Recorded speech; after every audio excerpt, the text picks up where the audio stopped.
The story of the Bible has zeroed in on God's nation, a nation he saves from slavery and brings to Canaan. Let's review what we've learned so far on the Bible Brief. Tell a friend about the Bible Brief today. Your recommendation can help your friends learn the Bible in a new way. Tap share on your podcast player and share your favorite episode.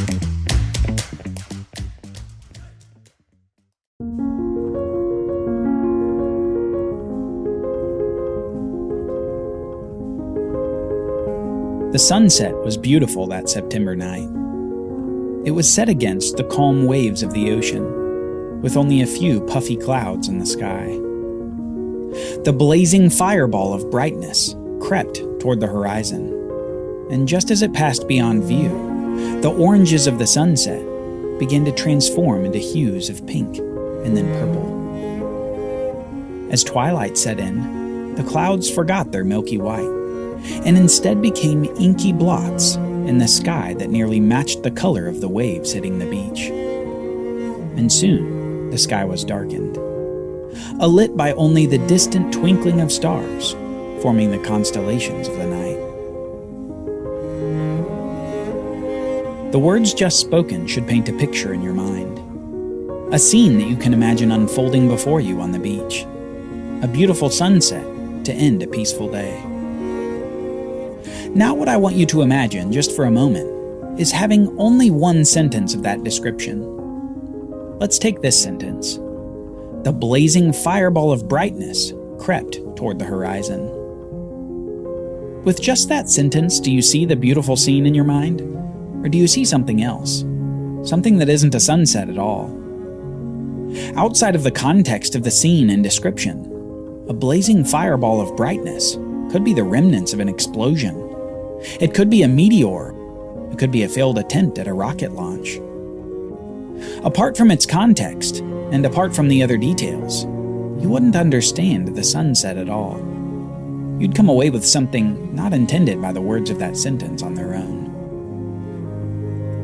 We have to be careful when we read the Bible that we don't take certain people, places, and events and remove them from their context. We need to understand them in their right order, surrounded by the right events and people. Because when we see the events of the Bible for what they are, we see them as part of a bigger picture, part of the grand narrative being woven by God through history. When we get it right, we see not merely the people and events themselves, we begin to see the beautiful sunset in all its glory. The Bible isn't just a set of bullet points and sentences. It's the interwoven lives of generations, all drawing the reader to what God is doing in the world. And what He's doing is saving the world from sin and evil. By the end of the Bible, all the stories, people, and promises begin to converge. They converge on a single city, in a single nation, with a single king. But we're not there yet. So far, the story of the Bible is unfolding in layers. Layers of complexity and expectation. Layers of promises and covenants.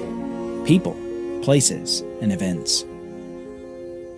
In this walkthrough, we've gone through the first 5 books of the Bible, also called the books of Moses. It's these 5 books that create the solid foundation on which the rest of the Bible builds. So we need to make sure that we know them well. That's why we've spent nearly 70 episodes going through them. It's hard to overestimate the importance of the books of Moses. So in this episode and in the next, we'll be reviewing the books of Exodus through Deuteronomy. Now, if you need a review of Genesis, go back to our Genesis review episodes before listening to this one. This episode will be a review of the books after Genesis, covering the lives of Moses and the first generations of newly freed Israel. So let's get going. Exodus begins with Israel away from the land of Canaan. Many years prior, the 70 people descended from Jacob all came to Egypt to take refuge from a famine that had engulfed much of the world. But their stay became a stay that would last for generations. The nation of Israel grew and multiplied from 70 to over 2 million people around 400 years later. In the meantime, a new Pharaoh had arisen over Egypt, who saw the people of Israel as a threat to his rule. He enslaved the Israelites and forced them to labor for him and build his kingdom. But despite his attempts to stifle the growth of the people, not only by labor, but by genocide of their male children, a child is born who comes to change the course of history. In the midst of the genocide, an Israelite mother puts her child into a little basket ark to hopefully spare him from the death commanded by Pharaoh. Soon her plans succeed, as the child is discovered by none other than the daughter of Pharaoh. And Pharaoh's daughter names him Moses, meaning drawn out, because she drew him out of water. As Moses grows up and enters the household of Pharaoh, he witnesses the slavery of his people by the command of Pharaoh. When he's about 40, he angrily murders an Egyptian who is mistreating a slave before he flees to the land of Midian, a few hundred miles away from Egypt. There, Moses settles among the Midianites and marries the daughter of a Midianite priest as he takes up the shepherding practices of her clan. But shepherding sheep would not be his future. Instead, he would be the shepherd to the people of Israel. On one of his nomadic shepherding expeditions, he comes to the mountain called Sinai, also called Horeb. And there he discovers a burning bush that does not burn up. Soon out of the bush, God speaks to him and commands him to return to Egypt to free the people of Israel from their bondage. God reveals his name to Moses as Yahweh, meaning something like, I am who I am. And Yahweh says that he has heard his people's cry in their bondage. He sends Moses to free them from Pharaoh's iron grip. After Moses reunites with his brother Aaron and approaches Pharaoh to let the Israelites go, Pharaoh intensifies his labor campaign on the Israelites. The Israelites groan at Moses and Aaron for causing Pharaoh to increase their labor. But soon, God acts. God sends 10 awful plagues upon the nation of Egypt, culminating in the death of the firstborn of every household in the land. Yet he provides instructions to Israel, detailing their way of escape from this plague. For each household to escape, they would need to slaughter a lamb and put the blood of the lamb on the doorposts and lintel of their home. God would see the blood of the lamb, and he would pass over their house in judgment. This great event would be the basis for 2 holy feasts for the nation of Israel, the Feast of the Passover and the Feast of Unleavened Bread. The bread in each home would be unleavened, because Pharaoh would react to this final plague in such a swift manner that their bread would not even have a chance to rise before they were cast out of Egypt. And that's just what happened. Israel is freed by the power of God, who decimated Egypt on their behalf. But this victory would be short-lived. After Israel is in the wilderness for a few days, Pharaoh changes his mind, realizing that he has just lost his kingdom's labor force. He sends his army, led by over 600 chariots after the people of Israel. And soon Israel is pinned, with the Egyptian army in front of them and the Red Sea behind them. But Moses encourages the people. He says, "Fear not, stand firm, and see the salvation of the Lord which he will work for you today. For the Egyptians whom you see today, you shall never see again. The Lord will fight for you, and you have only to be silent." Soon the pillar of fire and cloud through which God had been leading them blocks the Egyptian army from their view, and the sea behind them splits apart to reveal dry ground. The Israelites miraculously pass through the waters of the sea to flee Egypt. But soon God moves the cloud, and the Egyptians pursue them into the waters, only to be defeated by Yahweh himself. God releases the waters to drown the army of Egypt. After 400 years of Israel in Egypt, Yahweh heard the cry of his people and saved them from their distress. And soon he would bring them to the land that he promised to their forefathers, Abraham, Isaac, and Jacob. But not before he gave a law to the nation. The pillar of cloud and fire leads the people on a trek to Mount Sinai, the same place where Moses had been called out of the burning bush. But on the way there is when the problems really start for Israel.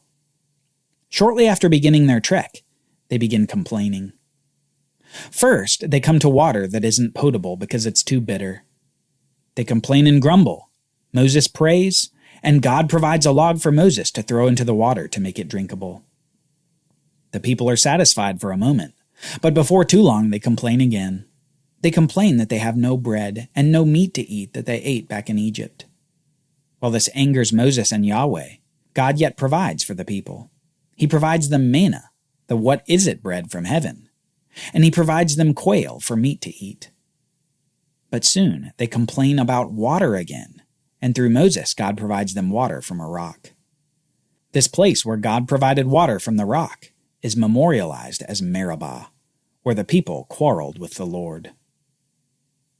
Soon the people come to Sinai, and God descends upon the mountain in fire and smoke and tells the people the 10 words, the 10 commandments. The people, however, fear for their lives as they hear the voice of God and see his great power. They ask Moses to be their intermediary to God so that God will stop speaking to them. These 10 words begin God's covenant with his people, the Sinai covenant. God says that if the people obey this covenant, they will be blessed by him in the land of Canaan, but he warns them against disobedience. The main sign of the Sinai covenant is the Sabbath rest that God commands the people to observe. 6 days they will work, and on the 7th they will rest. 6 years they will farm their land, but on the 7th the land will rest. The Sinai covenant requires obedience, but with the obedience will come blessing. After the covenant ratification ceremony with the elders of Israel, Moses then goes up Mount Sinai to hear more of God's laws for the people. While Moses is atop the mountain for 40 days and 40 nights, however, the people already forget their fear of Yahweh, and they break one of the 10 commandments.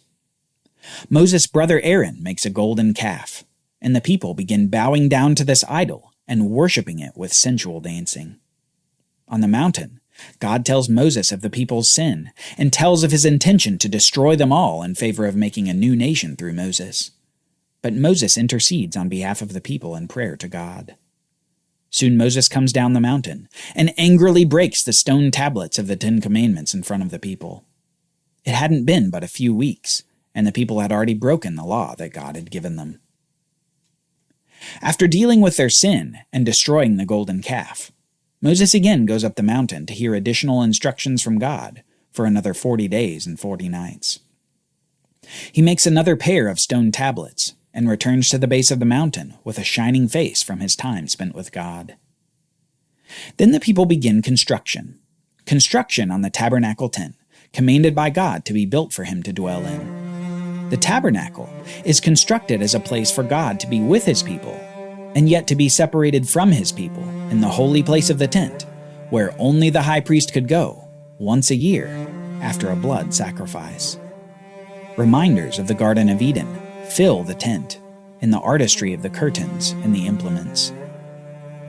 After construction is complete, God fills the tent with his presence as the pillar of cloud rests on the tabernacle. Soon, the people set off for Canaan. They set off for a new future in the land promised to their fathers. Or so they think.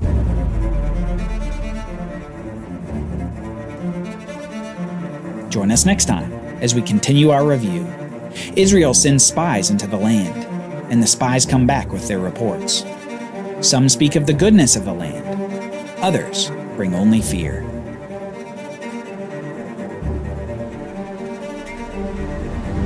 The Bible Brief is brought to you by the Bible Literacy Foundation, dedicated to helping people like you learn the Bible.